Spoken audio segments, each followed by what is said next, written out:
Hello friends, आप लोगों का एक बार फिर से स्वागत है। एनसीईआरटी क्लास 6 भूगोल इसके 7 चैप्टर हमने पढ़ लिए हैं। अभी इसका अंतिम और लास्ट चैप्टर है, वो है चैप्टर नंबर 8 भारत, जलवायु, वनस्पति तथा वन्य प्राणी। इससे पहले वाला चैप्टर था जो भारत हमारा देश, उसमें हमने हमारे देश के बारे में एक मोटी मोटी जानकारी ली थी, उसकी लोकेशन, उसके मौसम, क्या सब चीज़ें हैं। अभी इसमें हम जानेंगे जलवायु, वनस्पति और वन्य प्राणी, यानी कि थोड़ी सी और गहराई से जानेंगे। तो इसमें आप देख सकते हैं, सबसे पहले बात करी जा रही है मौसम के बारे में। तो मौसम होता क्या है? मौसम को आप समझ सकते हैं, पहचान सकते हैं, लेकिन मौसम को अगर डिफाइन करना है तो कैसे करेंगे? मौसम वायुमंडल में दिन प्रतिदिन होने वाला परिवर्तन है। इसमें तापमान, वर्षा तथा सूर्य का विकिरण इत्यादि शामिल है। यानी कि अगर आप किसी को बताते हैं कि मौसम में बदलाव है तो कैसे बताएंगे?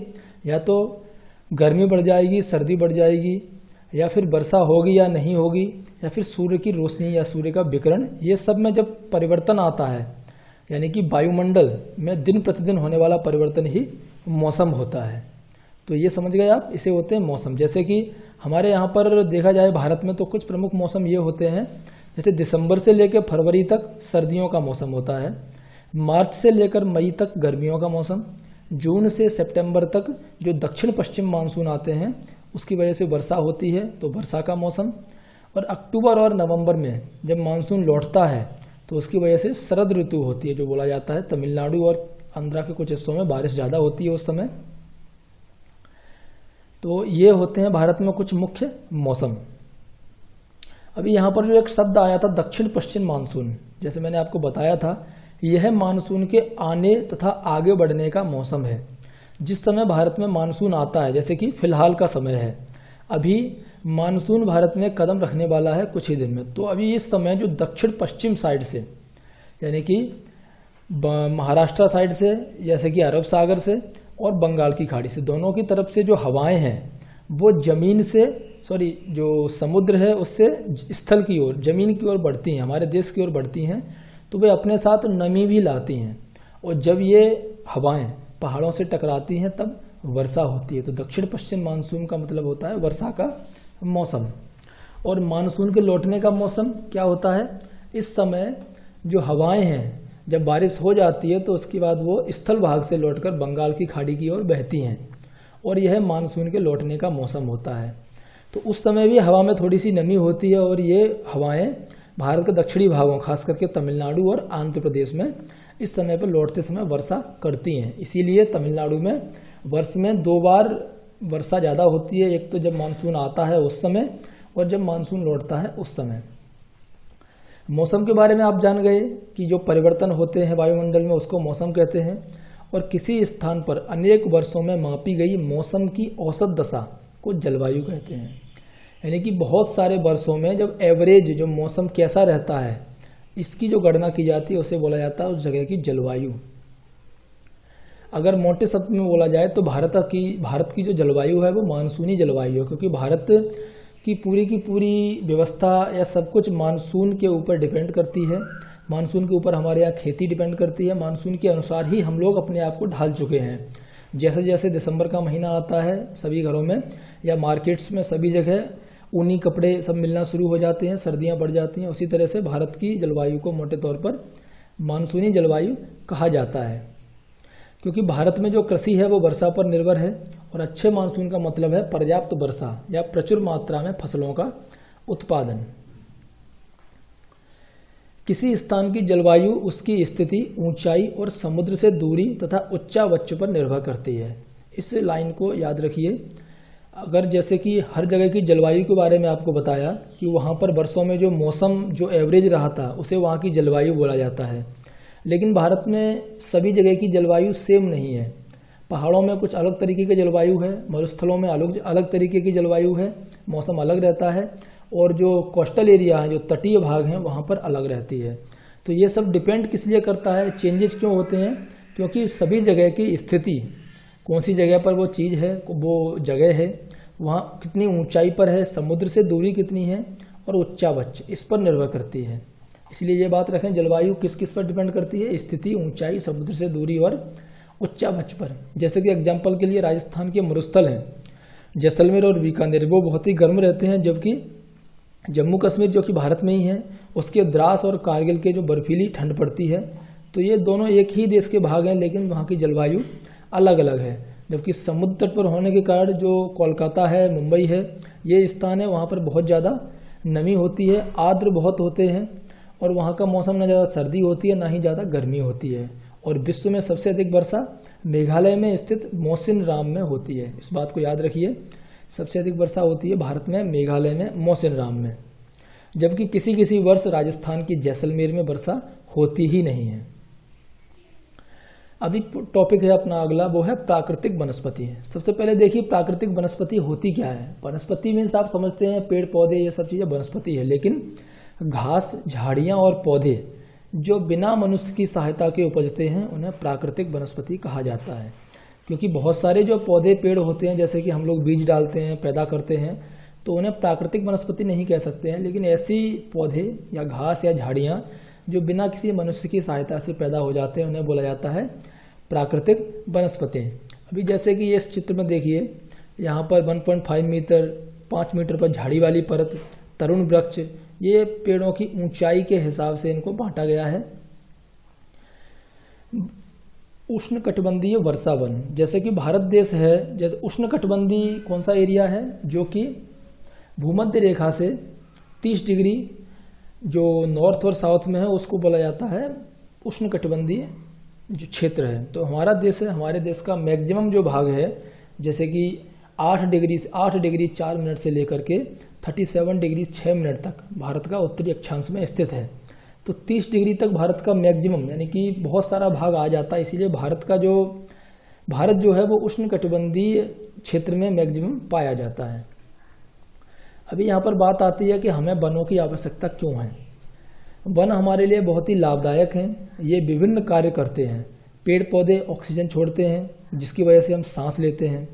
तो सांस के लिए ऑक्सीजन की जरूरत पड़ती है, वो कौन पूरा करता है? पेड़ पौधे करते हैं। और वो कार्बन डाइऑक्साइड को ग्रहण करते हैं, क्योंकि कार्बन डाइऑक्साइड एक ग्रीन हाउस गैसेज है। अगर वो ज़्यादा मात्रा में पृथ्वी पर उपलब्ध रहेगी तो पृथ्वी पर गर्मी बढ़ जाएगी, ग्लोबल वार्मिंग होगी। पेड़ पौधों की जड़ें मिट्टी को बांध के रखती हैं, जिसकी वजह से अपरदन यानी कि मिट्टी का कटाव नहीं होता है। और वनों से हमें ईंधन, लकड़ी, चारा, जड़ी बूटियाँ, लाख, शहद, गोंद ये सब भी मिलते हैं। वन वन्य जीवों के प्राकृतिक निवास हैं। जो वन में रहने वाले जीव हैं उनके रहने का एक वो प्राकृतिक निवास भी है। पेड़ों की अंधाधुंध कटाई के कारण भारी मात्रा में प्राकृतिक वनस्पतियां समाप्त हो गई हैं। हमें अधिक पौधे लगाने चाहिए, जो पेड़ बचे हैं उनकी रक्षा करनी चाहिए और सभी लोगों को पेड़ों के महत्व के बारे में बताना चाहिए।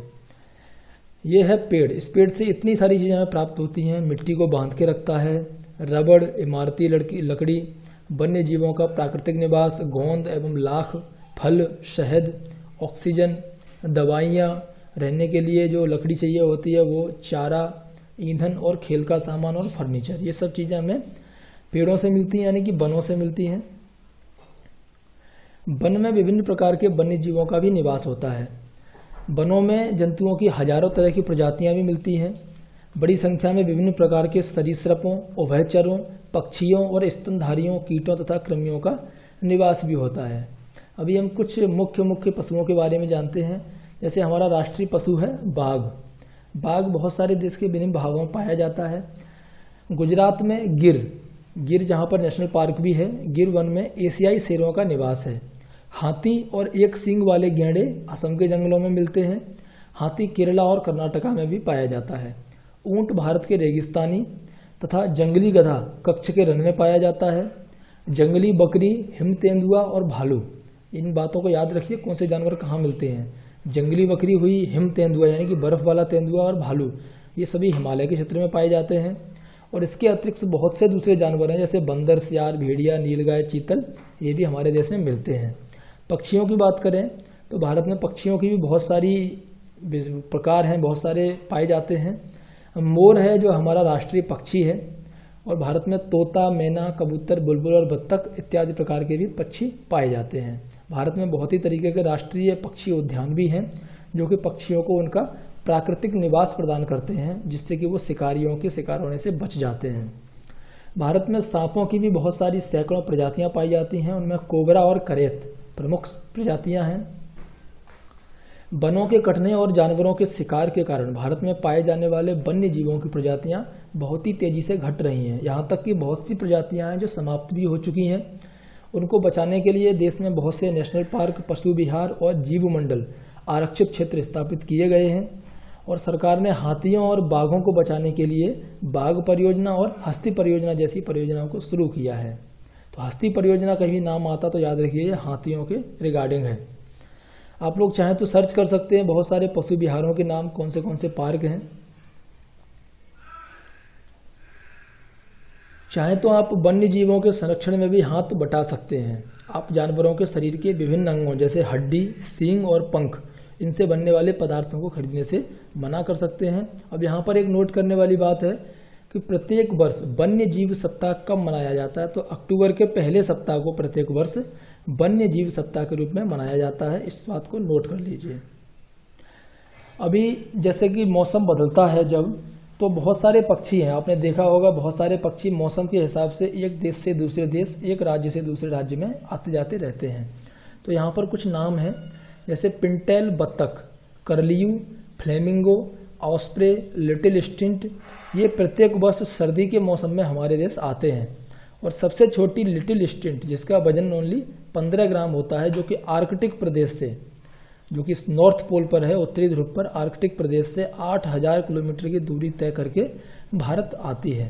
तो यहाँ से आपको जानकारी मिली कि कितने कितने दूर से लोग आते हैं। कौन सी पवन भारत में वर्षा लाती है, यह इतनी महत्वपूर्ण क्यों है, तो दक्षिण पश्चिम जो पवनें हैं वो भारत में वर्षा लाती हैं।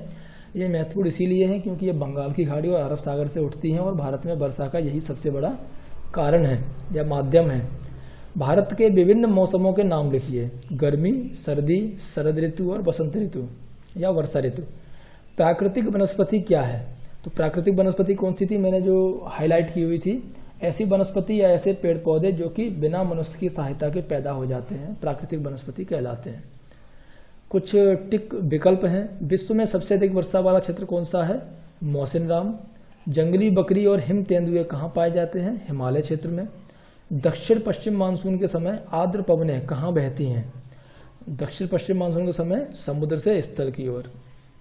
खाली स्थान भरें। गर्मी में दिन के समय शुष्क तथा गर्म पवनें चलती हैं जिन्हें लू कहा जाता है। आंध्र प्रदेश और तमिलनाडु में कौन से मौसम में बहुत अधिक मात्रा में वर्षा होती है, आंध्र प्रदेश और तमिलनाडु में जब मानसून लौटता है, यानी कि शरद ऋतु के मौसम में। गुजरात के गिर वन बाघ का निवास है या शेरों का निवास है, इनको आप याद रख सकते हैं। ये कुछ क्वेश्चन है दोस्तों। कक्षा 6 यानी कि क्लास 6 का भूगोल यहाँ पर समाप्त होता है। अभी हम अगला चैप्टर शुरू करेंगे क्लास 7 के भूगोल से। आप लोगों को वीडियो कैसा लगता है कमेंट करके जरूर बताएं और साथ ही साथ अपने दोस्तों को भी शेयर करते रहें। धन्यवाद दोस्तों।